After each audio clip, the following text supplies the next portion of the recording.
शारदीय नवरात्र का 5वां दिन है। 5वें दिन मां दुर्गा के 5वें स्वरूप स्कंद माता की पूजा होती है, लेकिन 2 दिन चतुर्थ होने की वजह से आज माता के चौथे स्वरूप कुष्मांडा की पूजा की जा रही है।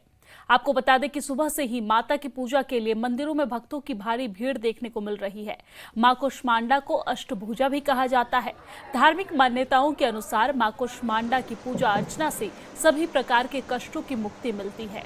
साथ ही घर में सुख, समृद्धि और उन्नति की स्थायी वास होता है। इतना ही नहीं, कार्यों में आ रही बाधाएं भी दूर होती है और बिगड़ते काम भी बनते हैं। पूजन विधि की अगर बात करें तो सुबह सबसे पहले उठकर स्नान करें, साफ कपड़े पहने, घर में गंगा जल का छिड़काव करें, घर को पवित्र करें और मां कुष्मांडा के लिए व्रत का संकल्प करें। मंदिर में लकड़ी की चौकी रखकर उस पर पीला वस्त्र बिछाकर मां की प्रतिमा को स्थापित करें। पूजा के दौरान पीले वस्त्र, फूल, फल, मिठाई, नैवेद्य आदि अर्पित करें। साथ ही आप मालपुए का भी भोग लगा सकते हैं। मां कुष्मांडा को मालपुआ बेहद प्रिय है। ऐसा माना जाता है कि मां को जो मालपुआ है वो बेहद प्रिय है और इसी के साथ साथ आप बताशे का भी भोग लगा सकते हैं, पंचमेवे का भी भोग लगा सकते हैं, नारियल का भी भोग लगा सकते हैं। माता को पंचमेवा भी बेहद प्रिय है और यही वजह है कि नवरात्र में पंचमेवे का विशेष महत्व होता है। मां कुष्मांडा की 8 भुजाएं हैं, इसलिए उन्हें अष्टभुजा देवी भी कहते हैं। उनका वाहन सिंह है और हाथों में कमंडल, धनुष, बाण, कमल, कलश, चक्र, गदा और जप माला धारण करती है। ऐसा माना जाता है कि मां कुष्मांडा अपने भक्तों की सभी मुरादें पूरी करती है। अगर भक्त सच्चे दिल से मां को याद करता है, मां की प्रार्थना करता है, तो मां उसकी सभी मनोकामनाएं पूर्ण करती है।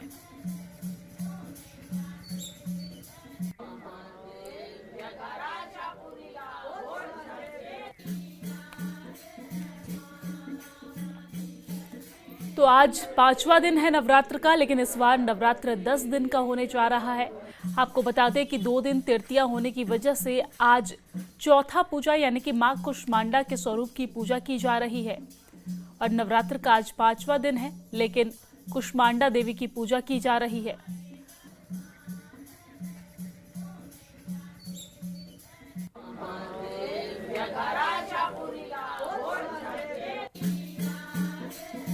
और हमारे साथ ज्यादा बातचीत के लिए ज्योतिषाचार्य रोहिताश त्रिवेदी जी जुड़ गए हैं। रोहिताश त्रिवेदी जी, आपका बहुत स्वागत है न्यूज 18 JKLH पर।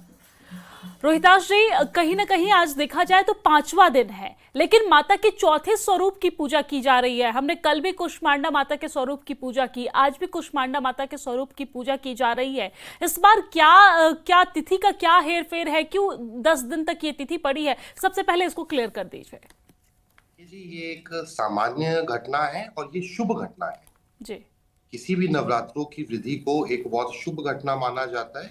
और जो तिथि वृद्धि है ये एक सामान्य घटना है, हर कुछ वर्षों में होती रहती है, हर कुछ महीनों में हो जाती है। इसी तरह तिथि क्षय भी होता है। यहाँ तृतीया की तिथि का वृद्धि हुई है।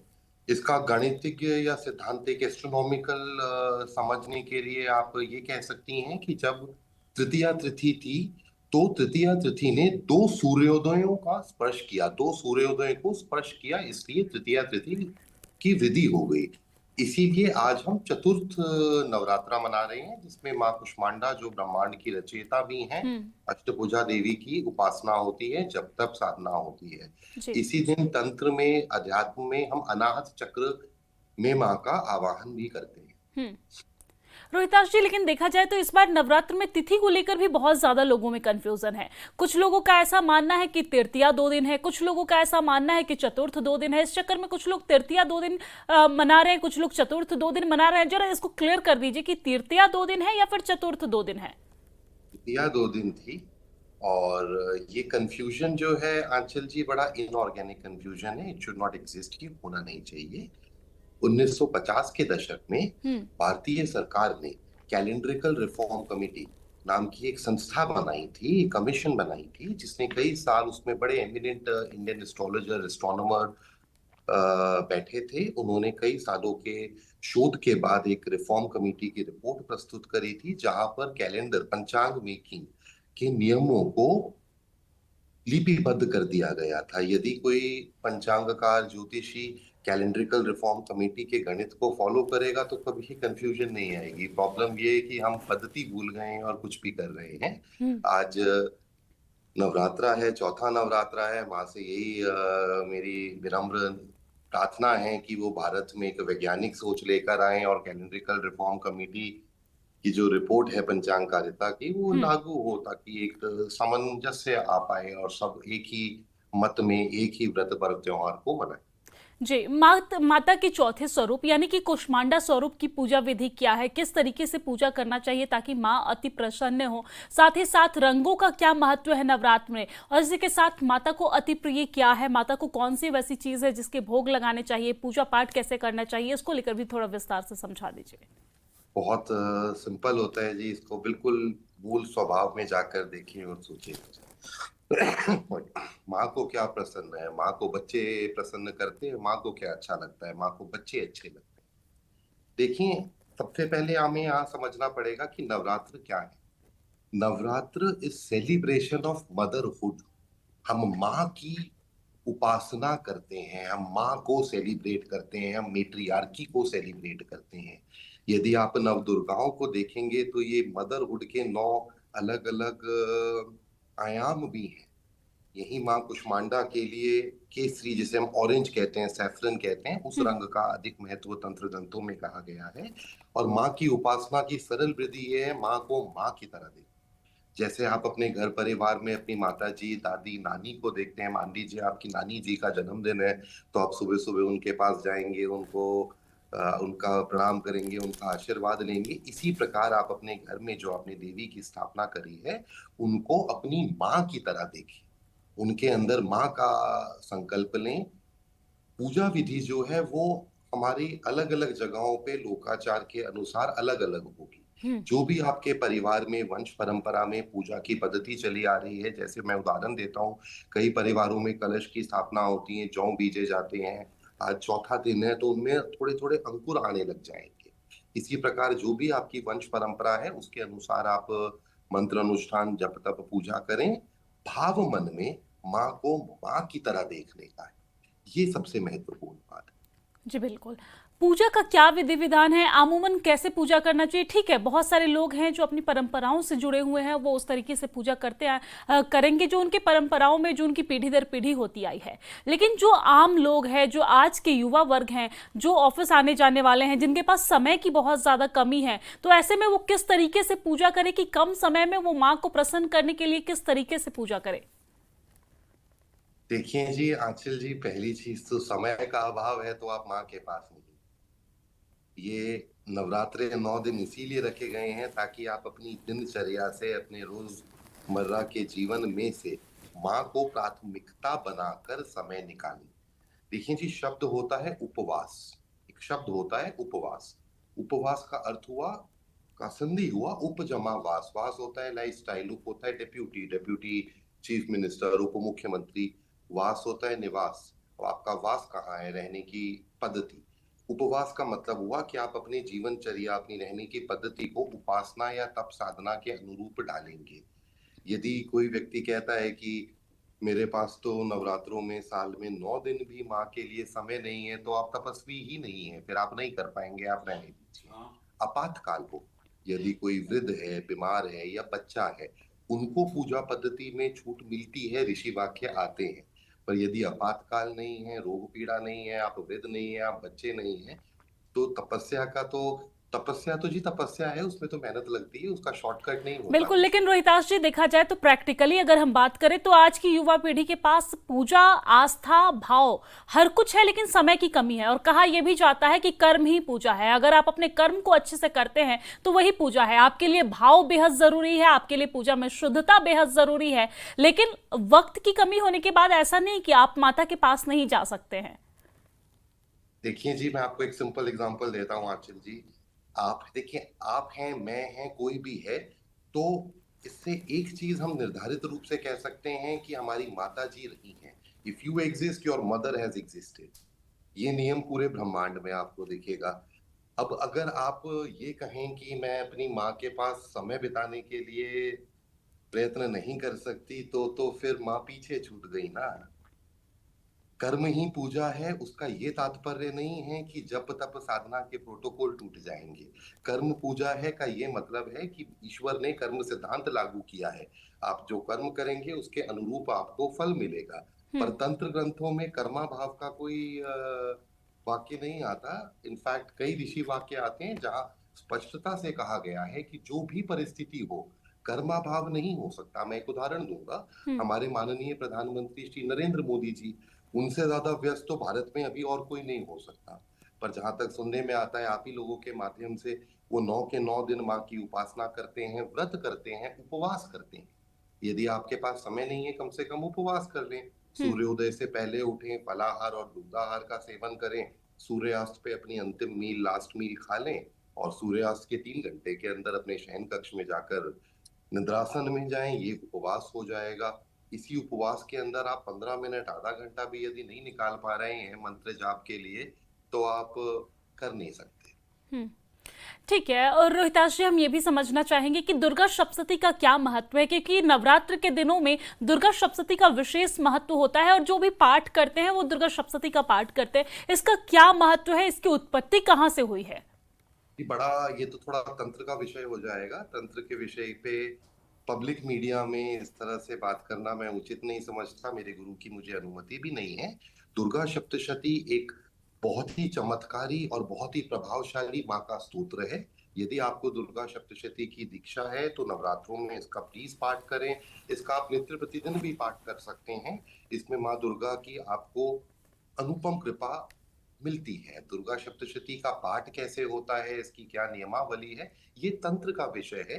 ये गुरुगम में है। ये आप समाचार पत्रों या यूट्यूब से प्राप्त नहीं कर सकते। आप अपने गुरु के पास जाएं और हम्म। गुरु शिष्य परंपरा के अंदर गुरु दीक्षा लें। ठीक है। रोहिताश जी, पूजा में क्या कुछ चीज़ों का ध्यान रखना चाहिए, क्योंकि कई बार ऐसा होता है कि हम पूजा करते हैं लेकिन छोटी छोटी गलतियां करते हैं। वो कौन कौन सी गलतियां हैं जो हमें नहीं करना चाहिए, और छोटी छोटी वो कौन सी बात है जिसे हमें विशेष तौर पर ध्यान में रखना चाहिए? देखिए जी, सबसे पहले तो जैसे आपने फरमाया, भाव भाव सबसे महत्वपूर्ण है। जब आप माँ के सामने बैठे हैं तो ऐसा मान लीजिए कि आप अपनी बायोलॉजिकल माँ के सामने बैठे हैं। जिसका एक और क्या मतलब हुआ, छोटी मोटी गलतियों के लिए माँ गुस्सा नहीं हुएगी। माँ से डरना बंद करें, माँ से प्रेम करें। ईश्वर से डरते नहीं हैं, हम ईश्वर से प्रेम करते हैं। जब आप माँ को माँ मानकर उनके सामने जप तप पूजा आदि करेंगे, तो यदि उस आपसे कोई छोटी गलती हो जाए, जैसे मैं एक एग्जांपल दे रहा हूँ, मंत्रोच्चारण में प्रोनाउंसिएशन थोड़ी गलत हो जाए, तो माँ है, वो बुरा नहीं मानेगी। माँ से कभी डरना नहीं है। इसमें शुद्धि का ध्यान रखना है। शुद्धि किस चीज की? आपके अपने शरीर की। कि आप सुबह समय सूर्योदय से पहले उठे, आपने स्नान करा, शुद्ध वस्त्र पहने, आप अपने मन से शरीर से शुद्ध हैं, स्वच्छ अनुभव कर रहे हैं। आपका जो पूजा घर है, घर में वहां आपने शुद्धि का ध्यान रखा है, माँ का स्नान कराया है, माँ को श्रृंगार कराया है, माँ को ऋतु फल, जो उस ऋतु में आपकी ज्योग्राफी में अवेलेबल फ्रूट है, आपने वो फल फूल माँ को चढ़ाए हैं। और फिर आप दुर्गा सप्तशती इत्यादि स्तोत्रों का या किसी मंत्र जाप का, जैसे अब संस्कृत नहीं आती आजकल के लोगों को, आप दुर्गा चालीसा पढ़ लीजिए, वो भी पर्याप्त है। पर कर्म अभाव नहीं हो सकता, कुछ तो करें। कुछ भी नहीं आ रहा, आपको दुर्गा चालीसा भी नहीं आती, आप हिंदी भाषी नहीं है मान लीजिए, आपको संस्कृत नहीं आती, माँ के सामने बैठ जाओ, आंखें बंद करो और माँ को बस मन ही मन स्मरण करते जाओ। वो तो माँ है, वो उसमें भी खुश हो जाएंगी। पर कर्म अभाव नहीं हो सकता। माँ को गलतियों से परहेज नहीं है, वो माँ है। वो आपकी गलतियां तो इग्नोर कर देंगी। बचपन में होता है ना, छोटा बच्चा तुतला रहा है तो माँ गुस्सा थोड़ी होती, वो उसमें भी आनंद लेती है। तो गलतियों से डरना नहीं है, बस माँ के सामने समर्पण कर दो। वो माँ है, वो नहीं बुरा मानती कभी भी। जी बिल्कुल, यानी कि भाव का विशेष महत्व होता है। आपका भाव शुद्ध होना चाहिए, आपके अंदर भाव होनी चाहिए। रोहिताश जी, देखा जाए तो यहाँ पर अखंड दीप का भी विशेष महत्व होता है, न सिर्फ नवरात्र में बल्कि किसी भी पूजा पाठ में या किसी भी खास त्योहार पे हम देखते हैं, या फिर जन्मदिन हो तो हिंदू परंपरा में, हिंदू धर्म में अखंड दीप का विशेष महत्व होता है। नवरात्र का मौका है और ऐसे में आपसे बातचीत करने का मौका मिला है, तो हम अखंड दीप का क्या महत्व होता है वो भी जरा जान लेते हैं, ताकि हमारे दर्शकों को भी ये चीज क्लियर हो जाए। देखिए, जब भी हम ज्योति का आवाहन करते हैं तो उस ज्योत में हम ईश्वर के स्वरूप का आवाहन करते हैं। वो केवल एक ज्योत या दीप नहीं होती, उसमें स्वयं इष्ट आकर विराजते हैं। यहाँ पर एक और ध्यान देने की बात है आंचल जी, हम मूर्ति की पूजा नहीं करते, हम मूर्ति में पूजा करते हैं। इन दोनों वाक्यों में जमीन आसमान का अंतर है। हम मूर्ति की पूजा नहीं करते, हम मूर्ति में पूजा करते हैं। इसी प्रकार हम ज्योति की पूजा नहीं करते, हम ज्योति में पूजा करते हैं। जब वो ज्योति अखंड ज्योति बन जाती है 9 दिन, हम उसको प्रज्वलित रखने का प्रयास करते हैं, उसमें घी तेल इत्यादि समय समय पर देते रहते हैं, देखभाल करते हैं। It is as good as आपने इष्ट को बुलाया है और आप उनके आतिथ्य कर रहे हैं। जी बिल्कुल रोहिताश जी, आप हमारे साथ जुड़े रहिए, लौटूंगी आपके पास, लेकिन हमारे संवाददाता राहुल हमारे साथ कटरा से जुड़ गए हैं। राहुल, इस वक्त नवरात्र का त्योहार चल रहा है, नवरात्रि चल रही है, और ऐसे में वैष्णो देवी में भारी संख्या में श्रद्धालु जो है पहुंचते हैं। माता को लेकर विशेष तौर पर श्रद्धालु में विशेष एक लगाव होता है, एक आस्था होती है। किस तरह की तस्वीरें वहां पर देखने को मिल रही है नवरात्र के मौके पर?